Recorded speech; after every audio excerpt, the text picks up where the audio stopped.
News from India and across the globe. Our top stories tonight. We go straight into the SIR drive across the country.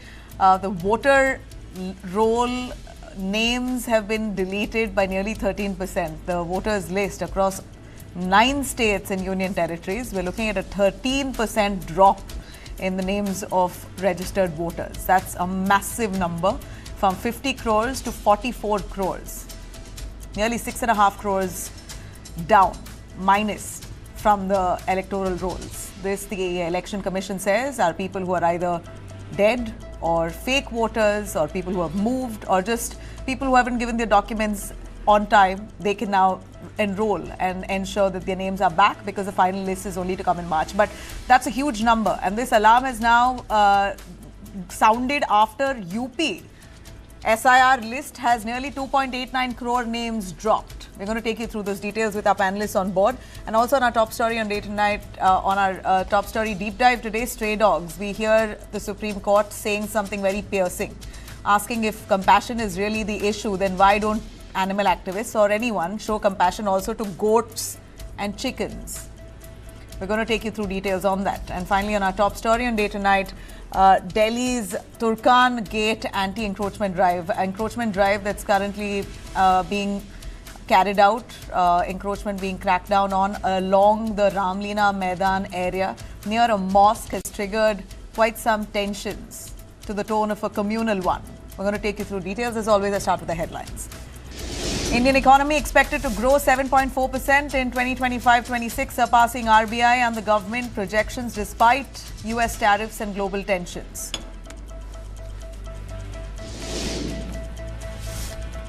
External Affairs Minister S. Jaishankar expresses concern over US operation in Venezuela, urging peaceful dialogue in the interest of Venezuelan citizens. Supreme Court says deaths caused not just by dog bites but also road accidents due to strays. Pulls up civic bodies for failing to strictly enforce rules and directions.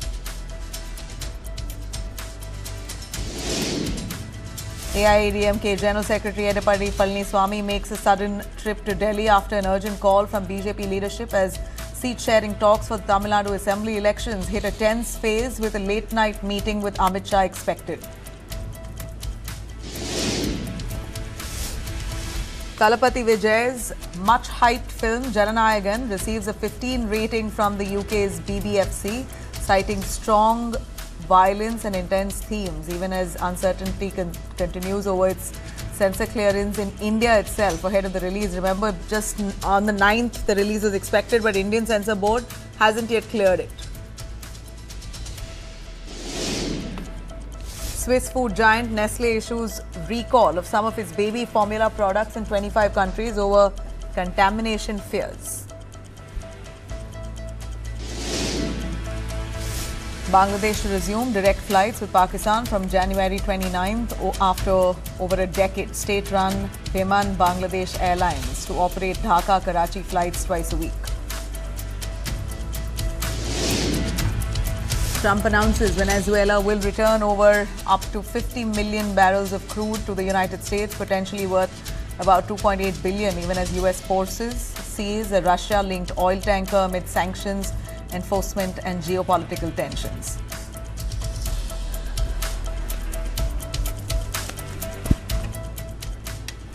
All right, let's take you through our top story on voters being dropped from the electoral rolls across the length and breadth of the country. We're nearly seeing a 13% drop. Now, that could be corrected. If your name is dropped, you could go and re-enroll, check for your documents. If it is correct and credible, then you could be back on the list if your name is dropped. But the numbers are huge and worrisome. A total of 6.56 crore electors across India, that's nearly 13% of registered voters in India, have been deleted from the draft rolls across 9 states and 3 union territories in the second round of the Election Commission's Special Intensive Revision, or the SIR as it's called. That's a sharp jump from the 8.3% deletions that was seen in the first SIR exercise that happened in Bihar last year.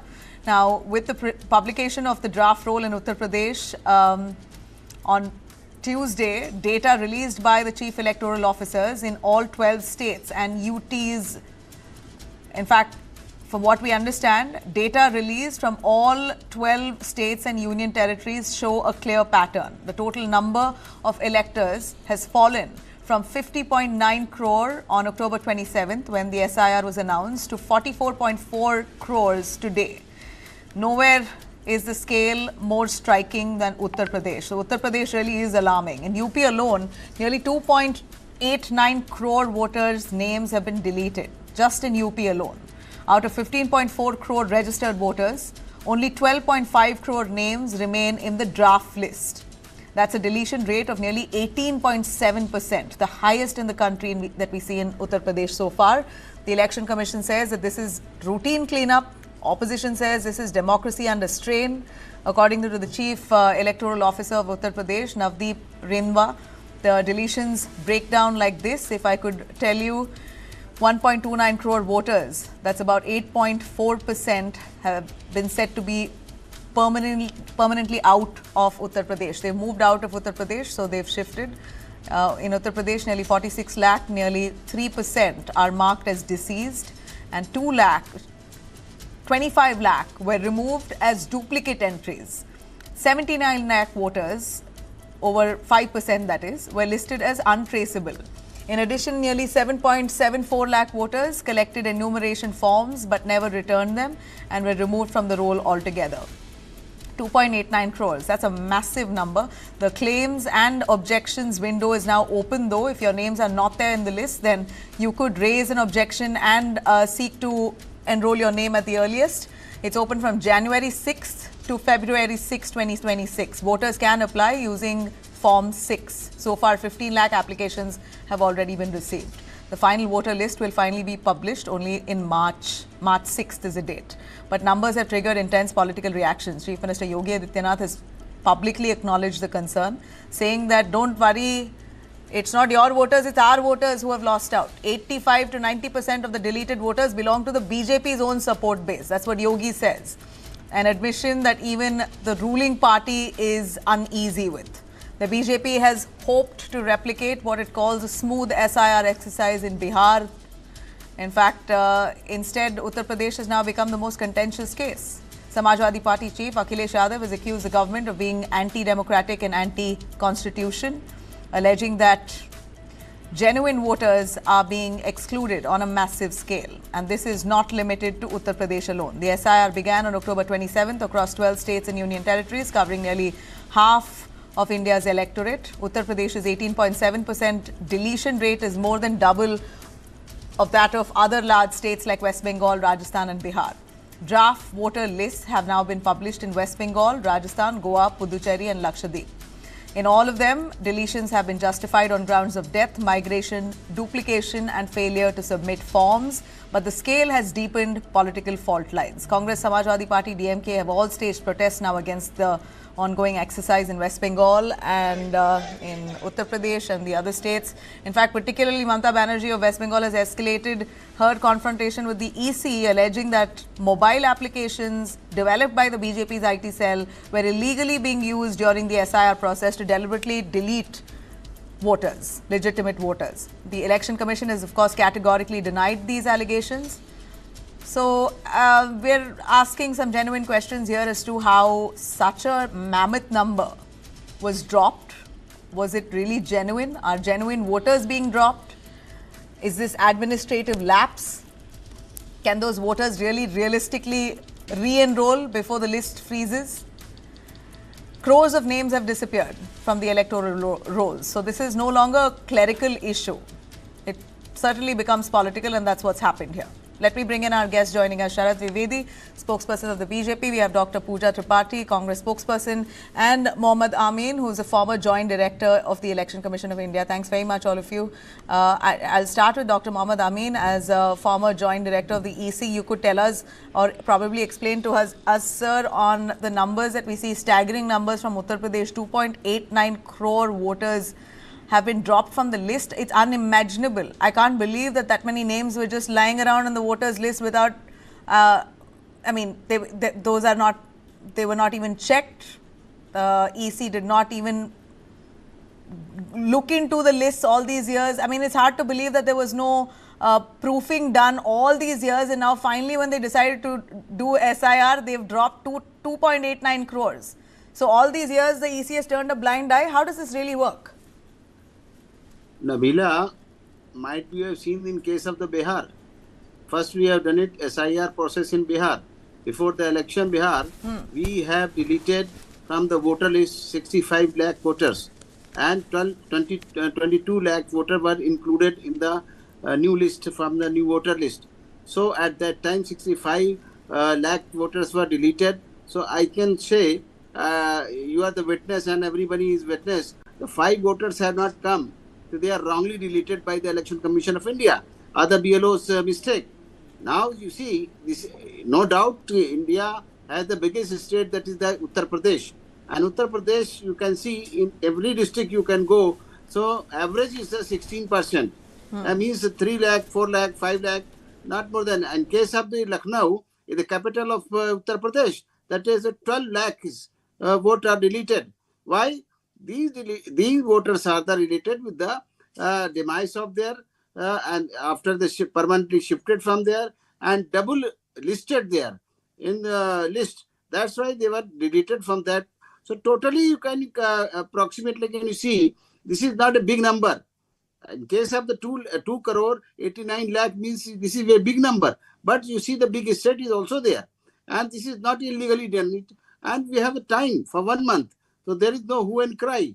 You can go and submit any details, and all party leaders have the list also, the related list also with them, and all clarification is given to by the BLOs to everyone. Even voter they can ask. So election commission is doing fairly, and you can appreciate after the independence we have the voting agents, we have the counting agents. The first time election commission has introduced with the BLOs. The BLAs for all the parties. What is stakeholder? We are registering the Election Commission of India with the small party or the big party. So everybody has right to put with my BLOs the 2 BLAs to assist them. Why? They can see if any problem is there, any favorism is doing, so they can check it out. So they can check. So like I heard about the Samajwadi Party, PDA. So the PDA assistants are there. They have allied. So they have done it with the my BLOs. So if any discrepancy is done by the BLO, they can go to the AERO. And assistant returning officer is doing anything, we can just state election commissioner office is there. So they can speak to them, they can write to them, they can phone them. So these are the things, everything in the eyes of the person and voter and our party person. So they cannot say that the vote chori or any blame for the Election Commission of India. So they are defaming actually. That's why this is the problem with them. Otherwise, we have the rectification for 1 month. They have introduced there. Form number 6 is there. Form number 7 is there. Form number 8 is also there. So there is no problem. And every time this will be accepted. And one thing more important for your public and your party and everyone, what I'm going to tell you, before the nomination of the 10 days before, they can include in the voter list. So this is a good idea for everyone. Sir, what I'm not able to understand is that 2.89 crore voters who've been deleted off the list. Okay, I can understand so many people have died and they're they've moved. But people who are legitimate voters have been dropped off the list. I don't understand how, because I, in fact, put it up on my Twitter myself, and I saw a lot of comments of people saying that, my name is there, my parents' name is not there, or that my name is not there, and I have given all the documents and proof, but I don't understand why my name is not there. So is this a clerical issue that people have to bear the brunt for? Why do the Aam Janta have to pay a price and run around and be chased around to prove that they're a citizen and they can vote, and they can exercise their franchise, that they have to, basically that's their basic right, that they want to, but their name is not on the list despite showing their documents. A lot of them have actually put it out on Twitter, on X platform, saying that their family members' names are not there, their names are there, something or the other. There's mismatch. Basically, it's chaotic, and a lot of them don't even have the motivation to go and apply. Nabila, in list, this is the draft list, and in every column we have submitted to the all party leaders, the list is there. So why this is dropped, why he has not added, the reason is thereof. You can see Sir, the reason. 13% And the voters reason in they the have whole removed, they country. get Just in the list. imagine. Sir, I mean, 13% voters in the entire country, their names have been dropped. So from 50 crores that the registered names that were on the voters list No. across 9 states and union territories, now 44 crores. 6.5 crores names have been deleted. I'm just appalled. That's like equal to the size of two Delhis. Nabila, you are correct, but I am telling you, some problems is there. They can submit some papers, some objection is there. They can remove the objection. They will be certainly included in the voter list. And this is the digital process. This time this will be done. This is finally. So next time there any problem for the Election Commission of India or any voter or any stakeholder, any party leaders. This is a very fair case now. Sir, I mean, you know, to be honest, heart of heart, I do believe that the electoral rolls, voters list must be cleaned up. If there are fakes, it should be deleted. If there are people who have died, then there's no point. That shouldn't be misused. That should be deleted. If people have moved, then maybe in one state, if they're deleted, then they should come up in another state. But I just hope it's fair game. There's no malice or practice that's happening behind this. That's what I fear. And I somehow, looking at the numbers, the staggering numbers of 2.8 crores, 3 crores, I mean, these are numbers being dropped just so casually, but we don't realize these are voters, these are people. Right? If I could bring in the Congress spokesperson, Pooja Tripathi, on your view, we know the opposition in Uttar Pradesh has been really going after the Election Commission and the BJP. What's your take on that? 2.89 crores voters deleted in Uttar Pradesh. If I could remind our viewers, Uttar Pradesh did not perform very well in the recently held Lok Sabha elections. It was the Mahagathbandhan that fared fairly well. So if anything, we believe that the India Alliance has been accusing the BJP of trying to delete your voter base. But BJP today, Yogi Adityanath came and said, if anything, 80-90% of the deleted voters are our people, our voter base. Nobody can claim. Again, you know, what is SIR exercise? SIR exercise is a massive disenfranchisement exercises that has been let loose on Indian voters. You just said that, is it a fair game? Is there or no malice? We look at we look at the whole second phase of SIR exercise. 23 lakh women voters have been, you know, the right of voting has been taken away from them. And if we look at the 5 key districts that have experienced the maximum deletions, the Moradabad, Saharanpur, Muzaffarnagar, Rampur and Sambhal with more than 50 to 60% Muslim votes. And that goes us to question, if 2.82 crore, that's a staggeringly big number. And it's exactly the same population that Uttar Pradesh stood at 14 years before in 2012.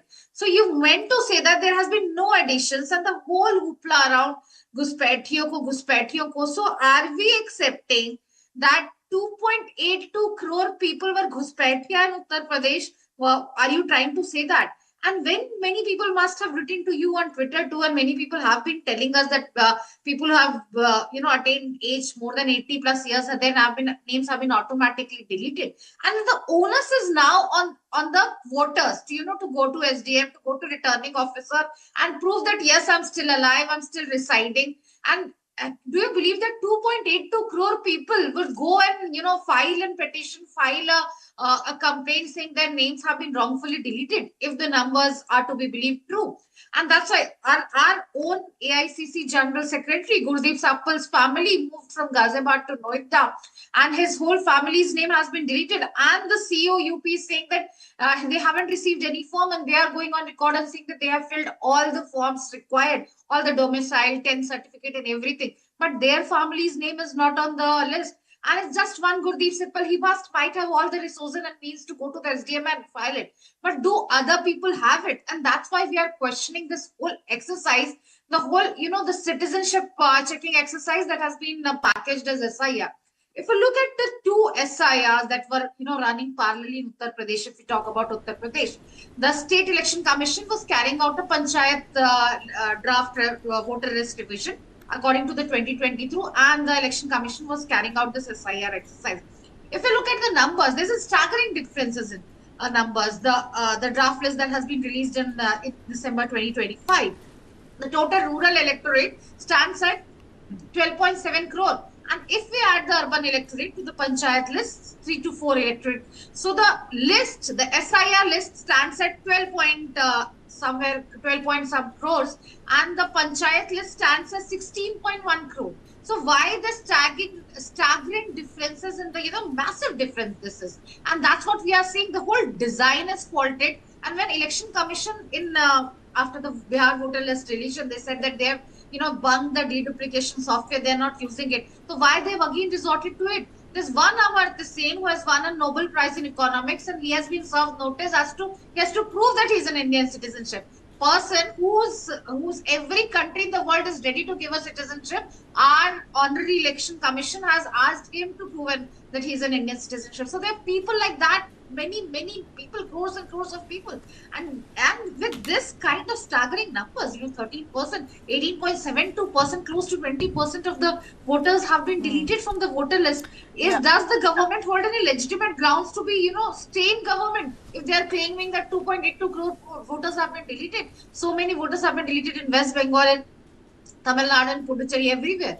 No, So I mean, I'm just seeing, I'm seeing an overall number today, and the overall number showed 13% drop in voters across India. So that's nearly 6.5 crores voters' names that have been deleted. When was the last time, Sir Amin, an SIR drive was carried out, and how does it work? Year on year, does not the Election Commission check to see if people have died, or if people have moved from one house, from one state to another state? Isn't it updated in the electoral rolls? How can this number come up? 6.5 crore voters in India have deleted. What explains this? And people who are dead are not accounted for so many years. Nabila, every elections before 6 months before, we have to update all lists. Okay. And we cannot say 100%. This is 99%, we can say 1% discrepancy is always there. Means tomorrow you have the voting, and before that so many people can die. So this is not, we can say 100%. This is 99%. So 99% accuracy, you're saying, every year before elections, or before every Lok Sabha elections, or all state elections? All elections, assembly and parliament, both. Not in panchayat. She was mentioning the panchayat and other thing that is done by the state commission. Okay, so let's talk about assembly and parliament, both elections in every state and the country collectively. Before the elections, a few months earlier to the elections, you all do a thorough check. Yeah, this is routine checkup. But this is the extensive SIR. Why? So many objections were raised by the opposition parties after the Maharashtra and Delhi and Haryana. They have blamed to the election commission that so many voters are given privilege to include for the BJP party, the ruling party, and lakhs of the people voter list were deleted from their opposition parties. That's why the election commission has think over that, and after that it decided for the SIR, and this was done at the time 2002, 3 and 4. So after that long period, they want to revise it. So that's why they revise it. This is a routine exercise. Earlier, we have also the SIR process. So it's routine exercise. It can't be. This number is just not routine to me. This is a massive number. It's not. Doesn't sound routine to me at all. This is the Nabila. This is a draft list. So nothing to worry. They can include. They can submit their form. They can submit any objection, any surname or the father name. So they can correct it in form number 7, 8 number shifted person can fill up the form. Okay. Let me bring in Sharath Trivedi, who's also been patiently waiting. Mr. Trivedi, I've just quoted what Yogi Adityanath said. As much as the opposition accuses the BJP of benefiting from the SIR drive, dropping names which are not in favor of you, here, I mean, of course, unfounded allegations. There's no proof to say that, but this is an assumption that EC and BJP are in cahoots. But today Yogi says that nearly 90% of the voters who have been deleted are BJP vote base. How do you say that with such certainty? Well, first of all, I must thank my friend Pooja, because he said that this is a process of disenfranchisement of the people, and this process was laid down by Congress and the Representation of People's Act 1950. And this Act, Section 21, subsection 3 says that this process has to be exercised on a periodic basis. This was done in 2003 and it is being repeated this time. Now, what has been the result is it is up to the Election Commission. If they have got anything against the Election Commission, they can go to the court, and I can read out the 3 points from the order of the court in after the Bihar, before the Bihar election and after the SIR which was conducted there. Justice Surikant and Jyotimala Bagchi told Association of Democratic Reforms ADR Counsel Prashant Bhushan, how can we trust you after the false affidavits that you have filed? Not once did they show anybody's name was deleted without due process of law. All parties have expressed satisfaction and no appeal has been filed against the deletions. Not a single case of deletion, unlawful deletion was filed by any political party whatsoever. This is the Supreme Court order. Now, if they have got any objection against it, even we are concerned about it, that there are 2.89 crore people have been wiped out from the electoral rolls.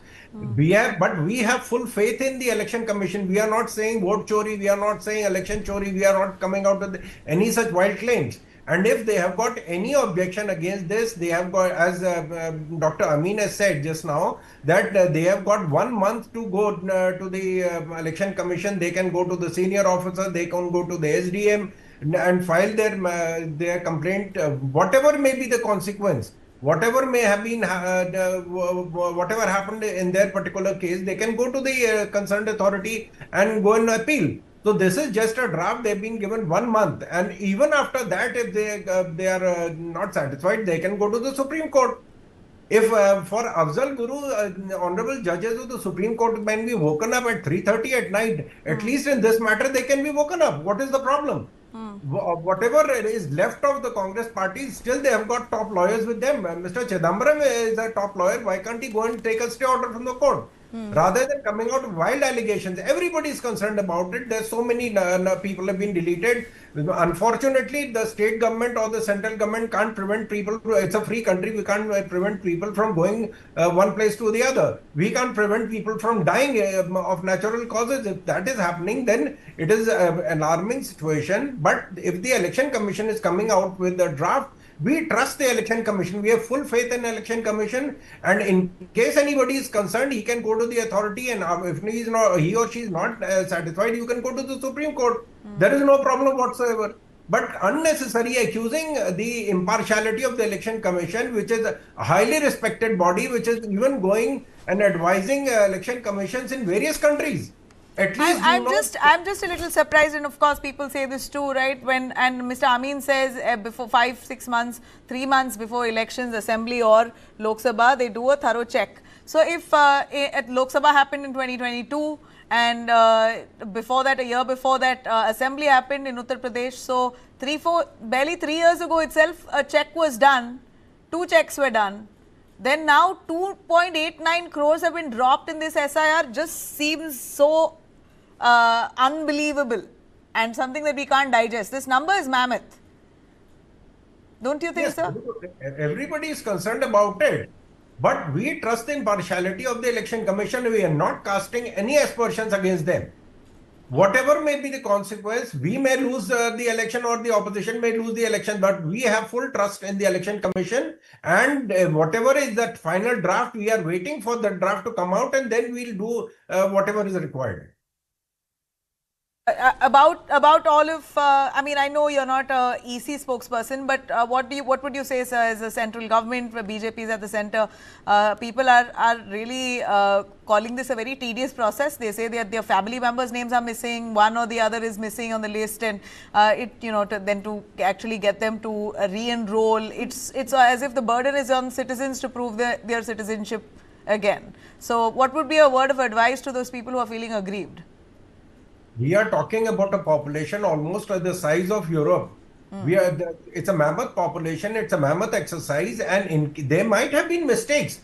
Dr. Amin has also said that there might be some mistakes, and they've been given chances to correct it. Every individual, it's not only the duty of the people, it is also the right of the people to do it.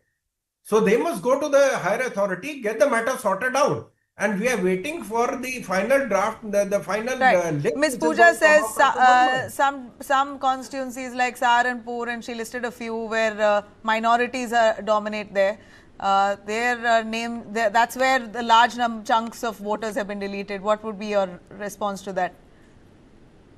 Listen, we have just received a charge from the Puja that the minority voters are deleted from Saharanpur, Muzaffarnagar, and the other places were dominated by the Muslims. But I am going to recollect their memory. That's why she has not counted the Prayagraj. Prayagraj is also Hindu place, and there is a worship place, and even in Ayodhya, in the Ram place, you can find lot of the voters are deleted. What is that? So these you cannot say like that. In the capital, in the Lucknow, you can 12 lakh voters are deleted.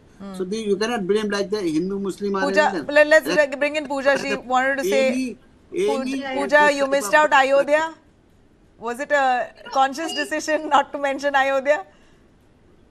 I want to bring out a very serious notice that 23 lakh women voters, 23 lakh, Nabila, 23 lakh women have been disenfranchised from their right to vote. We are talking about, let's go to there, and I just quoted Gurdeep Sappa's, examples, and COUP, I'm just narrowing on that example. COUP told Gurdeep Sappa to fill out Form 6, and he has uploaded this Form 6 copy on internet, saying that there is only one provision that I am applying to her inclusion in electoral roll for the first time. We all know that any false undertaking is punishable under Section 31 of Representation of People's Act 1950. There is no provision in Form 6 for voters who have shifted their addresses. And now they are claiming that court jaiye, ye jaiye. This is one technical thing that, you are asking the voter to give a false undertaking that you are being included in the electoral list for the first time, and their generations have voted. Every members have voted, and this has been pointed out by one person. I'm again saying he has all the means and resources to reach to SDM to put it on Twitter,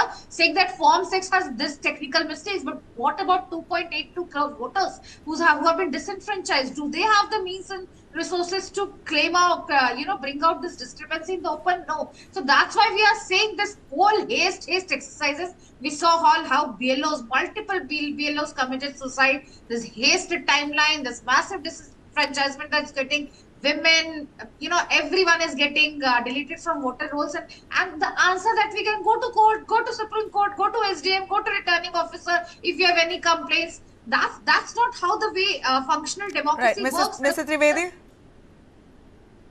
That is where the political parties come in picture. You have got BLAs in every constituency, in every block. Why don't you ask those people to go to the... I am pointing out a technical fault in the Form 6. Submit it to the Election Commission. I am pointing out a why the technical political fault parties in are Form there. If 6. you are claiming such wild allegations, then you go to the people, get their right. Again, you are saying wild allegations. No. What she says, Mr. Trivedi, she says that the form itself is faulty. Maybe Mr. Amin could answer that. Mr. Amin, the form is faulty, so then there's nobody else you can blame except for the EC. No. I'm going to tell you why she has not counted the Ayodhya. Why she has No, counted sir, but specifically answer what she's asking.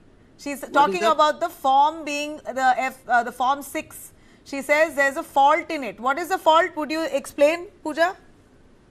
The Form 6 has no criteria for having a criteria that I have shifted my address. It says that you have to enroll yourself as a first time voter, and any false undertaking given under the form is a section 31. Form number 6 is saying that you are an Indian citizen and you want to roll your as a voter for the first time.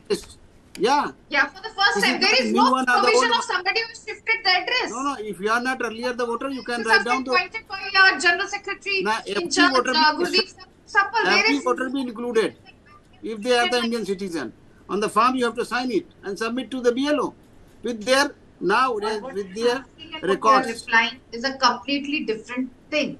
I'm saying that there is no provision that I've changed my address from X to Y in the Form 6, and CEO is asking me to follow Form 6. Listen, Pooja, you can change your address. First, you can surrender your card and take a certificate from that AERO, and you submit with the 7 form as 8 form and plus your surrender certificate, and form number 6 also attach and submit to the other polling station. It belong to you. They have already done that, but their names is No, not no, in the not voter at all. list. Okay. They have All already right. done that. You have the Family receipt has- also. All right, In the we've counterfile also. presented, In the basement we've is a given you this counterfile. platform to all stakeholders here to speak, ARO, and you can tell the and ARO. I'm sure people have either found their way to make their way back into the electoral roll, or hopefully they have political parties like yours, Pooja, who could help them, guide them into ensuring, you should, ideally the opposition should be working overtime right now to ensure, if you feel that voters have been disenfranchised, you should ideally be helping them to get back on the electoral rolls. I'm not saying it's the opposition's job alone. I'm saying only if since you are firing salvos at the ruling, it's the ruling party's duty as well. And I'm sure the BJP knows it. But the opposition, if you really want to step up your effort, then it should be on the ground, ensuring people, guiding them back to the rolls if they are legitimate voters. But that's all I have time for. I really thank you. We have 1 month, sir, Mr. Amin. We have 1 month. February 9th. Complete 1 month. So if your name is not on the list, February 9th is the last day. You've got to ensure that your documents are presented and you're back on the voters list. Well, thank you very much, all of you, for joining us. Thank you.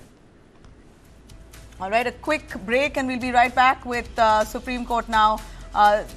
Almost discussing compassion broadly, asking animal activists, if you're so empathetic about dogs, why do you forget goats and chickens? Stay with us.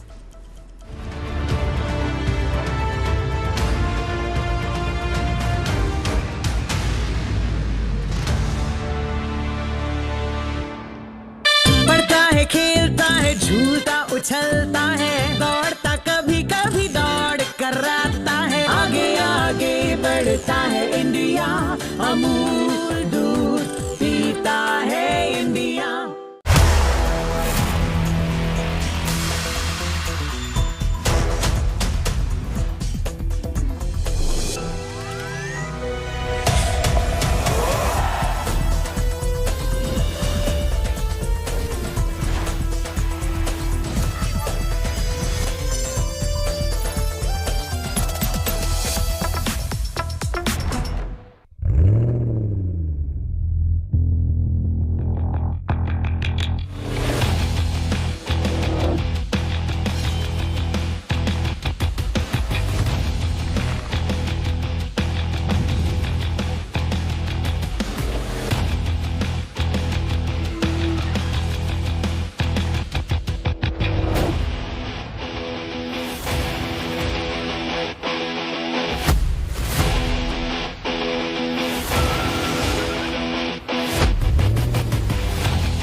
Welcome back.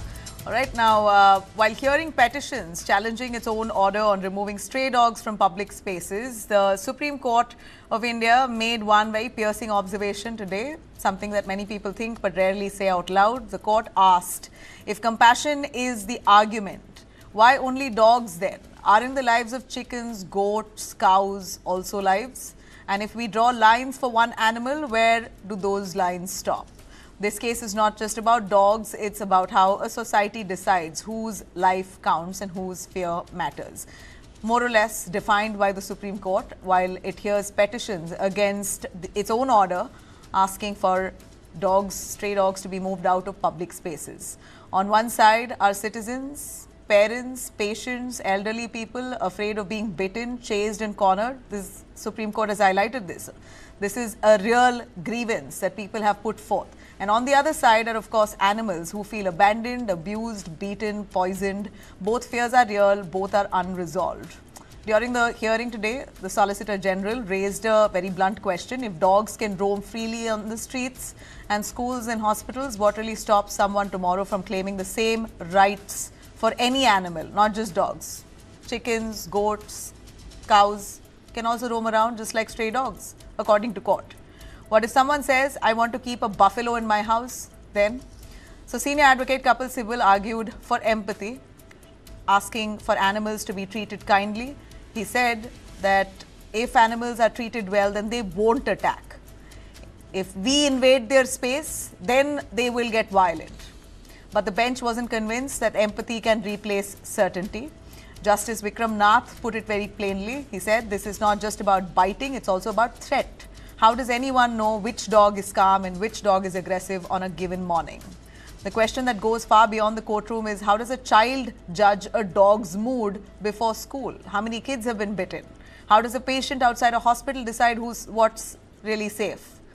Now, other countries were also cited. In places like Japan and United States, abandoned dogs are taken to shelters. If not adopted, euthanasia is permitted. Japan has had no rabies deaths since 1950, but India is a very different case. Sibal has suggested that similar situation, in fact says, catch the dog, sterilize, vaccinate and release it back to the same area, which is ideally what all animal rights activists argue, that this is the right thing to do. But that is exactly the model that the court is now questioning, because stray dogs remain unpredictable according to court. Says that you don't know which one is calm and which one can get aggressive. You don't know which one will really attack.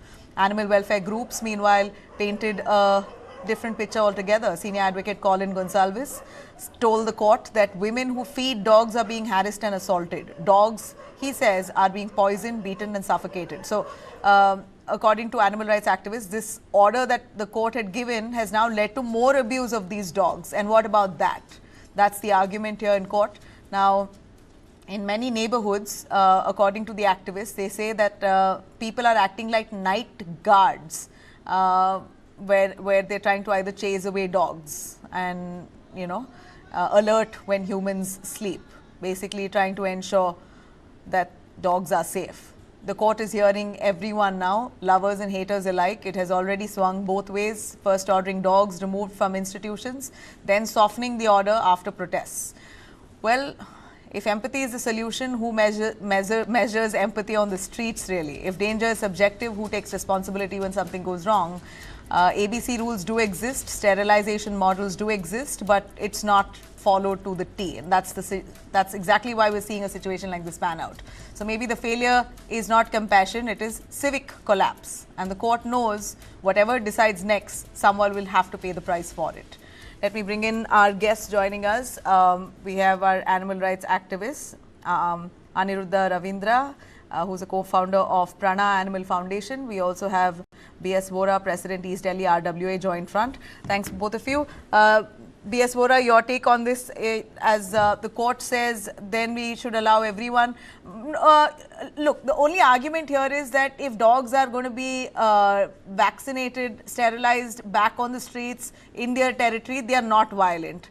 So why should we forcefully move them out of spaces where they're familiar with? Moving them out to shelters would mean they're going to be abused and whatnot. So if they're peacefully cohabitating with humans around, why is there a problem? See, the court has rightly said that you can't predict the behavior of strays, maybe it's stray dogs or stray animals, whatever, or stray cattle, whatever they are on the road. But seems we could not even predict the behavior of our fellow citizens who look more supportive and more sympathetic towards the stray animals and stray dogs. And that looks a bit shocking. The earlier order was to shift all the dogs to the shelter homes, and there was hue and cry from all over. Then the later order said to shift the dogs at least from the institutional areas to save those people who are visiting, because most of them are newcomers there, and to shift at least from the institutional areas. But even that point is being contradicted by why to shift and on the CSVR. We have no problem with CSVR, but the problem is till that time we get some achievement out of the CSVR, don't you think that we must take some precautionary measure to save the precious lives of human beings?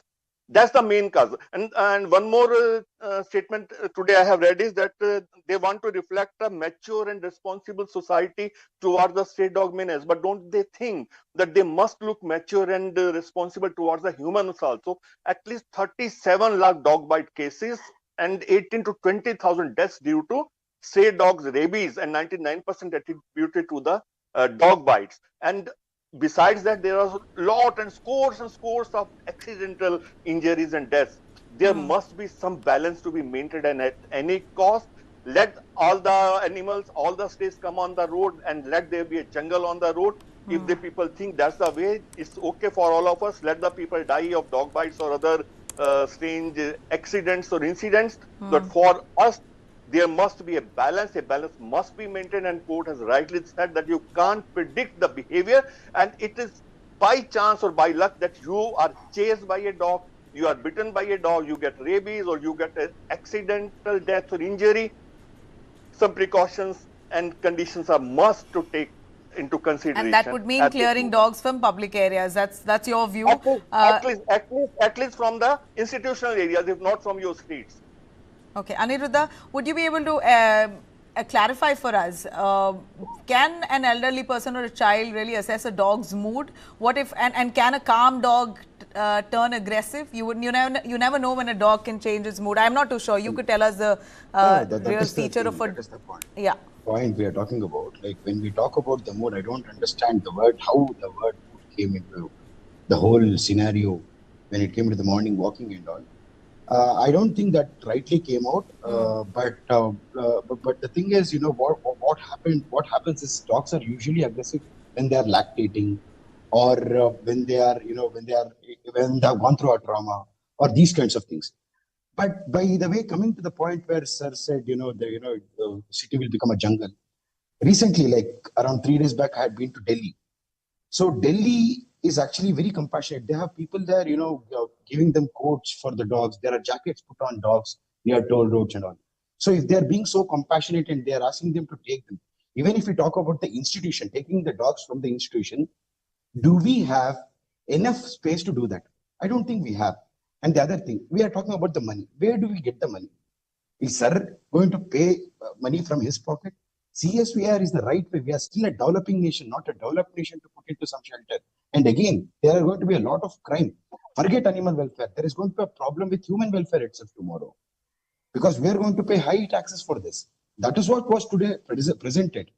It was not about compassion. It was not about empathy. What all we spoke about, those were hardly 2 lines. But Advocate Colin, Senior Advocate KK Venugopal sir, Kapil sir, all presented the facts. The facts, the scientific evidences, the economical evidences, what we have.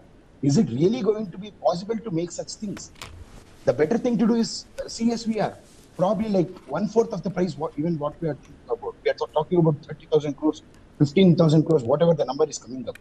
And if you have listened to Dr. Anurupa, she clearly said that the rabies bite cases are unaccounted. So the data my question is also sterilized dogs. Don't sterilized dogs bite? It calms down a lot. It calms down dogs, and definitely there is going to be a solution in this. If it is going to be a positive thing, even animal welfare people don't want aggressive dogs on the road.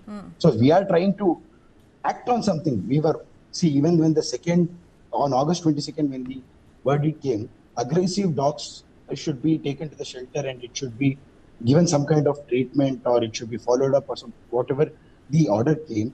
If there was an expansion on that, then it would have been, we wouldn't have discussed. So what is your take when court says, then what about goats and chickens?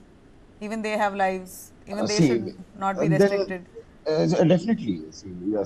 Me being an animal welfare activist, so I can easily tell, okay, no, tomorrow we don't need chicken and goat. But is the industry going to survive if we do that? See, animal welfare has to balance out both human welfare and animal welfare. It is not about just saying that what about goats, chicken, or whatever cattle is there. We can't just keep talking about it. We have to address the issue which is happening right now. That is the stray dog issue or the stray cattle issue. What is happening? There are a lot of accidents happening on highways. So address those issues rather than talk about goats and chickens. We will come to that. If they have to come to the point where the argument was goats and chickens also can then be allowed freely on the streets. Then why only restrict? They are not free-ranging animals, right?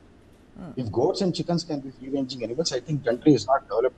Then we automatically become an underdeveloped country where we have chicken and goats on the roads, and the ruling party or the opposition party are not worth it to taking forward. That is what happens if we are talking about chicken and goats on the roads. So you can keep a buffalo, and a lot of people are keeping buffalo as their pet. So I don't think that is a problem. Or cattle as their own. I have a cattle. My friend owns a cattle. So that is not a problem. I don't think that, owning them as a pet is an issue at all. But keeping them on the roads, probably we are losing it. The system is failing. Okay. That is what All I right. say. All right. That's it. That's all I have here. Thanks very much. I really appreciate both of you, Mr. Vora and Aniruddha, for joining us on that. We're going to wait to see many petitions in court now. Court is really fielding both empathy and safety arguments at the same time on street dogs. Let's see how that pans out. We are going to continue tracking that. We're slipping into a short break. We'll be right back with all our top stories.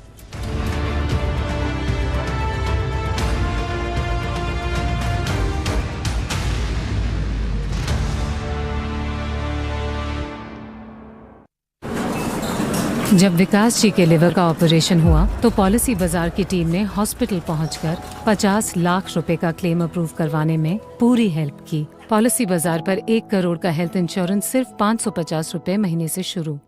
पढ़ता है, खेलता है, झूलता उछलता है, दौड़ता कभी कभी दौड़ कराता है, आगे आगे बढ़ता है इंडिया, अमूल दूध पीता है India.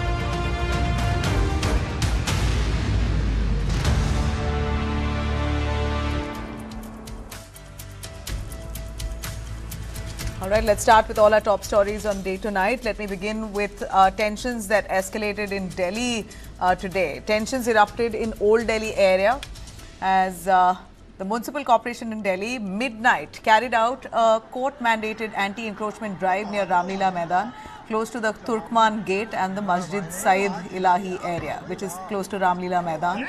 The demolition scheduled for 8 a.m. was carried out instead at around 1:30 a.m. Officials say that the timing was changed due to security concerns. Heavy police and RAF deployment was in place as civic teams moved in to clear what the MCD says were illegal constructions on the land adjoining Ramlila Maidan. As the drive began, sections of the crowd there tried to stop the demolition. Stone pelting followed, forcing police to use tear gas to disperse protesters. 8 people were detained, 6 for attacking the police personnel and 2 for circulating provocative messages online. So the people there, locals aggressively claim that the masjid was touched, that some parts of the masjid was also demolished, though officials have absolutely denied that, calling these false claims, that only encroachments around that area were demolished, and they were also informed prior, is what the officials say. Police say CCTV footage, ground videos and body camera recordings are also being reviewed. Those involved in violence targeting the police and stone pelting will be strictly punished. Security has now been beefed up around the area. MCD says the action was carried out in line with a Delhi High Court's order that was passed in November, directing the removal of nearly 39,000 square feet of encroachments near Ramlila Maidan. The civic body says only 0.195 acres of land, which includes the mosque, is authorized. Any construction beyond that, including areas near the mosque and graveyard, was declared as encroached. The MCD claims no ownership documents were produced for excess land, and so they carried out the demolition. Managing committee of the Masjid Said Ilahi has now moved court against this demolition drive, seeking protection for the adjoining graveyard. The Delhi High Court has now sought responses from multiple agencies and will hear this matter next on April 22nd. The situation has also turned political. Samajwadi Party MP Mohibullah Nadwi was seen at the site. Police say that he will be questioned for allegedly entering the demolition zone and, according to the police, instigating the crowds. MCD Mayor Raja Iqbal Singh has defended the action, saying no religious structure was touched and the drive strictly followed court orders. However, the Jamaat-e-Islami Hind has objected, saying authorities should have waited for a final court's decision and considered documents held by the mosque committee. Police say the situation is under control now. Investigations, though, continue. Panic and concern has gripped parents in Odisha after a jaundice outbreak was reported at a residential Jawahar Navodaya Vidyalaya in Kodra district. in the Khordha district. It has raised many questions over student safety, drinking water in campus. More than 50 students have fallen ill at the Jawahar Navodaya Vidyalaya in Guru Ganga, Odisha. Last week, a fear of infection has now spread. Nearly 200 students have now left the campus, many accompanied by anxious parents. Authorities move to contain that situation, but contaminated water is said to be the reason. Health officials suspect the outbreak may be linked to contaminated drinking water, which they did not detect earlier. Parents have alleged poor maintenance of water storage facilities and tanks within the school premises, while school administration has maintained that the tanks are cleared at least twice a year. In response, the Public Health Department and the Odisha Water Corporation has deployed special teams to the school. Water samples from 12 locations across the campus, including hostels and kitchen areas, have been collected and sent for testing. The WATCO, water body there, supplies water to the school, which is stored in 3 tanks before being distributed across the campuses. Authorities say further action will be taken based on test results, even as medical monitoring of students continue. Remember, this comes after Madhya Pradesh, where 15 people died out of water consuming contaminated water. Here is a case of Odisha school particularly facing a situation like this. Madras High Court has reserved its verdict on the censor certification dispute over Thalapathy Vijay's upcoming film Jananayagan, making a January 9th release unlikely. Tamil superstar turned politician Vijay's Jananayagan, slated for a big Pongal release, has hit a roadblock here. The film already that was cleared with a UA certificate has now been thrown back into review, triggering serious questions over due process, timing and intent. Censor board seeking weeks now for fresh examinations. Just 2 days before its release, the Madras High Court has sharply questioned the move, asking how the review can be ordered post-certification, why filmmakers were kept in the dark, and on what basis an allegedly non-maintainable complaint triggered the process. As the clock ticks now towards Friday, 2 days for the movie to release, it seems like the film has hit a roadblock. They've not yet got their clearances. It's sad, and of course, court also slamming the board, asking why the producers were kept in the dark. Why were they not informed that their movie had to be reviewed yet again? In fact, the CBFC argued that the chairperson can order a review even after committee approval, citing the use of defense emblems in the film and the need for an expert input. There are defense emblems in the film, and they wanted another committee to review it again. But after getting a UA certificate, the movie is now sent back to assessment is a big question. It's going to be really a big dent to the producers, its revenue collection. And of course, the movie is going to be his last film before he enters fully into politics, and this roadblock raises a lot of questions. Bangladesh is refusing to back down. Despite assurances from the International Cricket Council, Bangladesh has reiterated that it will not play its T20 World Cup matches in India, citing player safety, security risks and what it calls national dignity. Youth and Sports Advisor in Bangladesh, Professor Asif Nazrul, says ICC guarantees do not reflect the ground reality and warned that the risks are being underestimated. He stressed that this is no longer just about cricket, but about national honour and responsibility towards its players. The ICC, however, has drawn a firm line now. It has ruled out relocating Bangladesh's matches and maintains that security arrangements are robust. The governing body has also indicated that refusing to travel could affect Bangladesh's World Cup points. Bangladesh is scheduled to open its campaign on Feb 7th at Eden Gardens in Kolkata against the West Indies. Bangladesh Cricket Board has denied reports of an ultimatum from the ICC, but confirmed that talks are ongoing. BCB President Aminul Islam has said ensuring safety for players, officials, journalists and fans is impossible without full government backing. He's also pointed out international matches have been relocated in the past as well over security reasons, so why not now? Bangladesh now plans to write again to the ICC, formally requesting a venue shift, with Sri Lanka emerging as a preferred alternative that they want. Tensions intensified after pacer Mustafizur Rahman was dropped from the Kolkata Knight Riders squad, citing security concerns. Meanwhile, Indian sports presenter Ridhima Pathak has clarified that she voluntarily stepped away from Bangladesh Premier League broadcast, saying it was her personal decision and that her country comes first. She basically backed off from that. The standoff continues with Bangladesh now. Well, we're going to see what the ICC decides. Thanks very much for tuning in. Have a great night.